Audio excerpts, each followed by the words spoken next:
Olá, tudo bem com vocês? Eu hoje venho então aqui falar do terceiro capítulo da Montanha Mágica.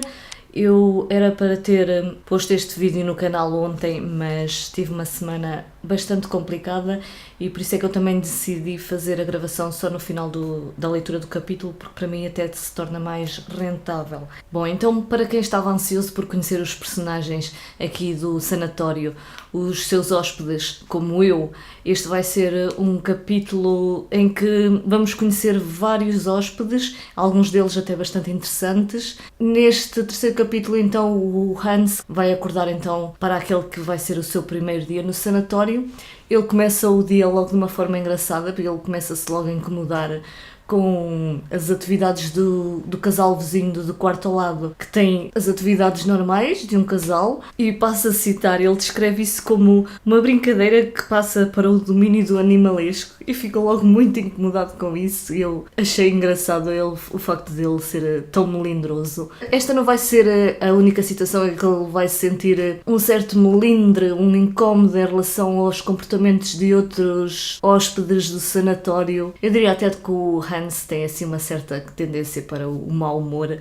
Ele incomoda-se, por exemplo, ao pequeno almoço com uma porta a bater com mais força, ou uma rapariga que passa por ele e que assobia de uma forma especial.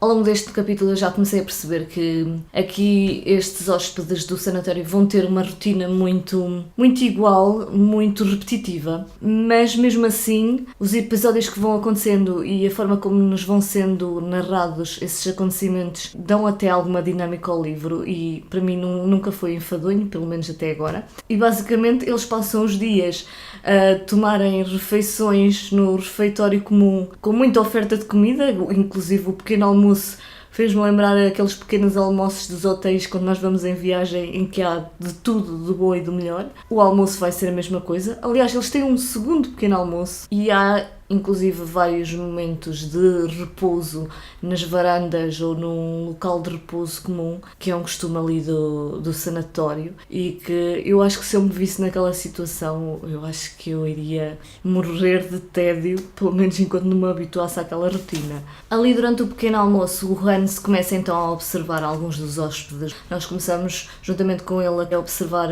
algumas características desses hóspedes. Vamos também assistindo a algumas conversas. Depois, à saída então do pequeno almoço, ele vai então finalmente conversar com um dos médicos, que é o Dr. Behrens, e ele até vai ter inclusive uma conversa que eu achei engraçada. Ele vai então dar alguns conselhos ao Hans para a sua estadia ali e vai-lhe dizer: mulheres também não faltam por aqui, mulheres encantadoras, pelo menos no que toca ao aspecto físico. Mas tem de ganhar mais cores, está a ouvir? Caso contrário, não terá sucesso junto do sexo feminino.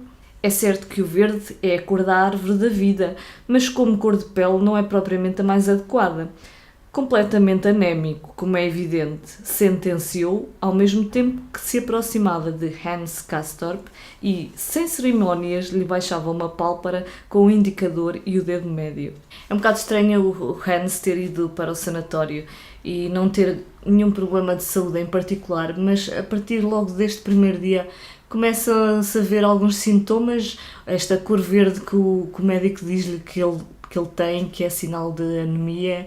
Ele tem momentos em que sente a cara muito quente, ao final do dia ele vai também começar a sentir algum estado febril com os pés gelados, além de outros pormenores estranhos, como ele, quando fuma o seu charuto, deixa de sentir o sabor que sentia habitualmente com o charuto e o prazer que tirava daí, ou umas certas palpitações estranhas que ele começa a sentir, o coração a bater mais acelerado. Isso são sintomas de certo modo estranhos para uma pessoa que alegadamente está perfeitamente saudável. Daí eles vão dar um passeio, o Hans e o primo, e a uma dada altura eles cruzam-se então com a tal rapariga que passa pelo Hans com ar trocista e ele vê a rapariga, ouve aliás a rapariga a assobiar, mas com a boca completamente fechada, e diz ao primo: ela está a assobiar para mim com a boca fechada, o que é isto? E o primo então explica-lhe que ela é a Hermine Cliffeld, que assobia com o pneumotórax e explica-lhe que isso vem de uma cirurgia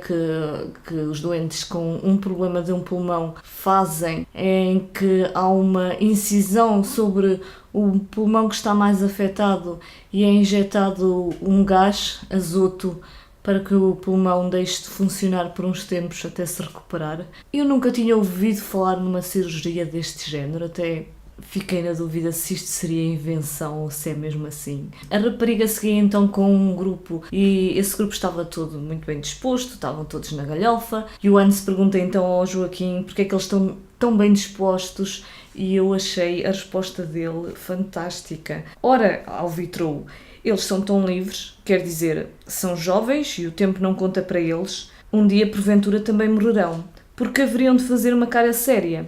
Às vezes penso que a doença e a morte não são, na realidade, coisas sérias, antes uma forma de ócio. Vendo bem, a seriedade só existe na vida lá embaixo. Um dia, creio, também compreenderás isto à medida que o tempo for passando aqui em cima. Eu acho esta passagem genial. Tem imensas passagens muito boas. Depois, durante esse passeio ainda, nós vamos conhecer um dos personagens mais interessantes até agora, que é o Settembrini. O Settembrini vai ter uma das conversas mais interessantes com o Hans e com o primo. Ele começa por apontar para os dois médicos do sanatório e compara-os com dois personagens da mitologia, o Minos e o Radamante, que são considerados os juízes do inferno. E pergunta ao Hans quantos meses é que eles já lhe sentenciaram para estar ali no sanatório. O Hans vai-lhe responder que não, eu só vou ficar aqui por 3 semanas. E o Settembrini responde-lhe que a unidade mínima do tempo ali em cima no sanatório é de 1 mês, portanto ninguém vai ali para ficar apenas 3 semanas, isso nem sequer existe para eles. Mais uma vez aqui vemos que a medição do tempo não é exatamente igual naquele local. E pouco tempo depois, quando o Hans e o primo chegam ao quarto e o Joaquim começa então a tirar a temperatura, um procedimento da sua rotina, o Hans pergunta ao primo quanto tempo é que ele ia demorar a tirar a temperatura, e há aqui então mais uma observação sobre o tempo, porque ele responde-lhe que são 7 minutos, o Hans reclama que já devem ter passado os 7 minutos e o Joaquim responde-lhe: pois é, o tempo passa muito devagar quando lhe damos atenção. É por isso que gosto tanto destas medições 4 vezes ao dia. É nestas alturas que nos apercebemos do que o tempo realmente significa, do significado de 1 ou de 7 minutos. E sobretudo aqui, onde os 7 dias da semana tanto custam a passar. Incrível! Isto deve ser um tratado sobre o tempo. Mais à frente, o Hans ainda vai ter uma observação, para mim, até bastante perspicaz sobre o tempo, em que ele diz que o tempo passa. Muito bem, deixá-lo passar. Mas para que o pudéssemos medir, escuta, para que fosse mensurável, seria necessário que passasse de modo uniforme. E como podemos ter a certeza disso? A nossa consciência não o percebe desse modo. Assumimos apenas que é assim para não fugir ao que está instituído. E deixa-me que te diga que as nossas medidas não passam de mera convenção. Isto é tão verdade.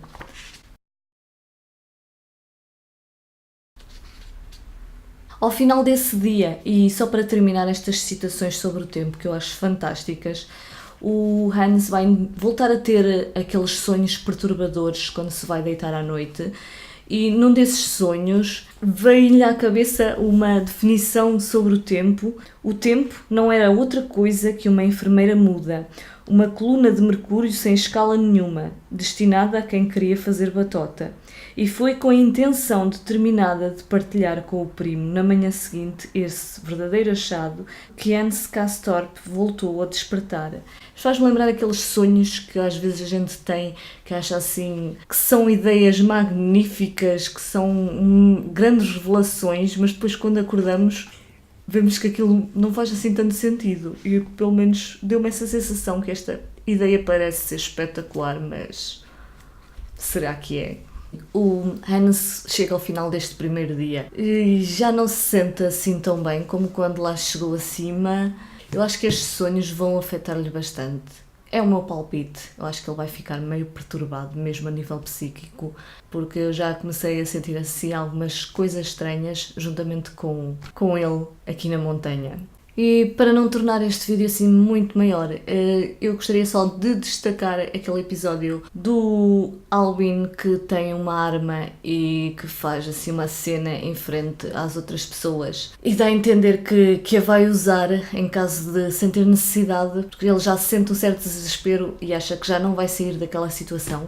E também uma personagem que me parece que vai ter alguma relevância é aquela senhora que costuma bater com a porta na sala das refeições e que irritou tanto o Hans, que é a senhora... Não sei se digo isto bem, mas é a senhora Xox. Madame Xoxote. Esqueçam. E para vocês que estão a ler este livro, digam-me aqui nos comentários se acham que estes vídeos estão a ficar demasiado detalhados ou se estão a gostar deste tipo de abordagem. Deixem sugestões e digam-me a vossa opinião do que é que estão a achar deste livro. Obrigada por tudo, fiquem bem e até à próxima.